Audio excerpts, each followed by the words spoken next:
Continuamos en Terra Chá 7 días na Sete Televisión.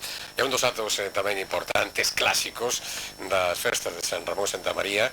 Ao longo de bastantes anos a tradicional festa da bicicleta. Sobre unhas 1200 persoas se daban cita na xornada do pasado mércores polas rúas de Vilalba, nunha actividade que organiza a Vicepresidencia da Xunta de Galicia en colaboración co Concello, Comisión de Festas, organizando a Casa da Xuventude.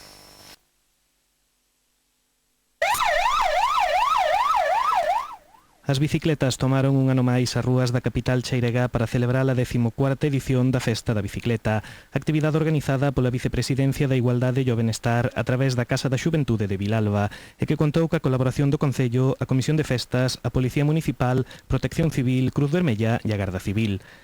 Máis de 1200 participantes deron vida a este tradicional evento das festas de Vilalba cos seus vehículos a pedal.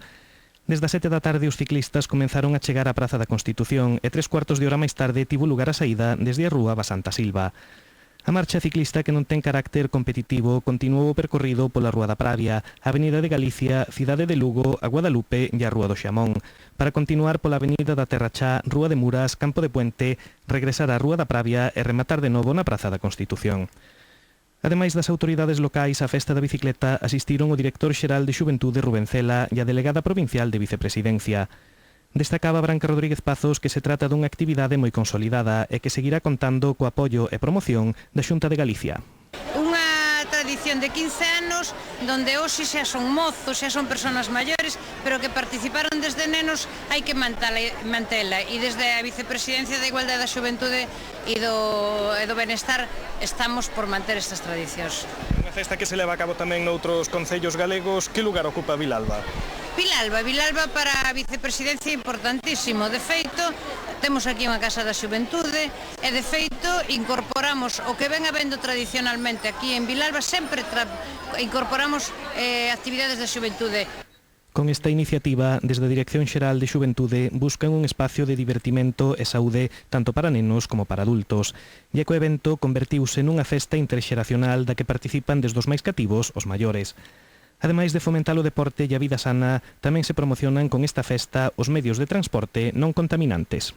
Eu creo que un objetivo clarísimo hoxe en día desde o goberno galego, desde diferentes departamentos, desde a Consellería de Innovación e Industria, desde a Consellería de Medio Ambiente, evidentemente favorecer todo o que ten que ser as enerxías renovables, os transportes ecolóxicos, sostibles e tal. E evidentemente a práctica da bicicleta, aparte de ser unha práctica sumamente saudável, sobre todo para os máis novos, pois eu creo que unha cousa que a diferencia, pois, por exemplo, de Centro Europa, que aquí pois queda moito por avanzar no que ten que ser habituar a parte da poboación a utilizar a bicicleta tamén non só como un método de divertimento, sino tamén como un método de transporte, non?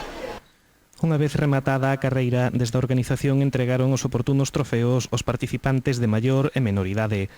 O ciclista máis veterano foi Ramón Fernández, de 85 anos. Levou tamén trofeo Sara Prieto como a participante máis nova pedaleando, con 3 anos, e María Gómez, de escasos días, na modalidade de neno de menor idade transportado. Tamén houbo sorteo de agasallos entre todos os participantes. Entre os premios podemos citar unha bicicleta, 2 MP3, patíns, mochilas e cascos de bicicleta. A 14ª edición da Festa da Bicicleta de Vilalba desenvolveuse pois con éxito e todos os participantes nos deixan unha boa valoración da mesma. Bien. Foi moi complicado, moi duro ou non? No, porque tomamos un atajo. Tomaches un atallo, eso non se dice, que eso é facer trampa, non? Bueno, a veces sí. Ainda que aquí non se mira a velocidade nin quen chega antes, non? Sí. E cantos anos levas participando da Festa da Bicicleta? 3. Eres todo un experto, non? Sí. Chegache a levar o premio ao participante máis novo ou non? No. Bien, o trayecto é suave.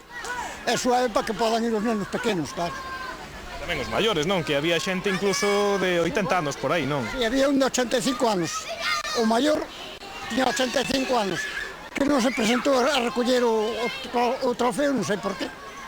Esperemos entón velo a vostede con 85 anos tamén aquí participando da festa, non? Si chegamos solo, si. Pois esperemos que sí, que facendo deporte eso está garantizado. Hombre, indudablemente que sí, que o deporte a mí sempre me gustou.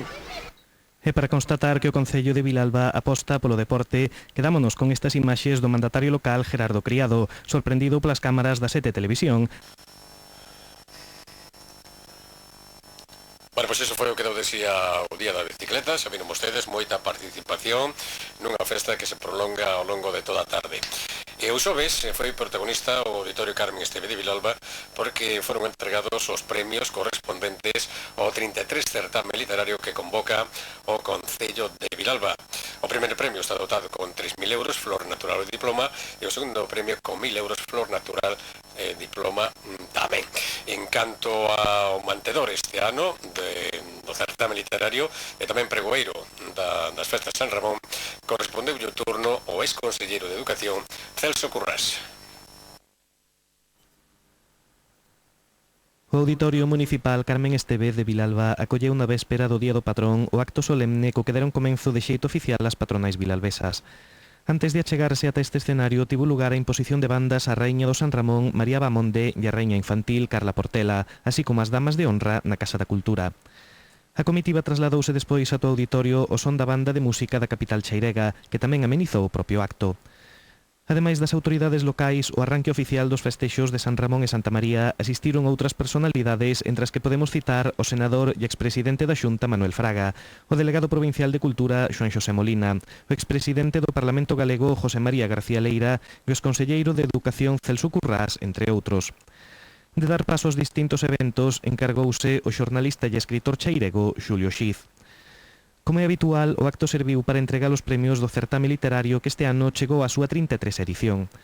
O primeiro premio, dotado con 3.000 euros, flor natural e diploma, recaeu en María Goretti Fandiño Caamaño, de Vilagarcía de Arousa, pola obra Codias Candamín. Cantas soidades, como nos confunden con pedrogullos, vidas e cabichas, inútiles nas mans igual co vento, que un día nos levou entre a fartura.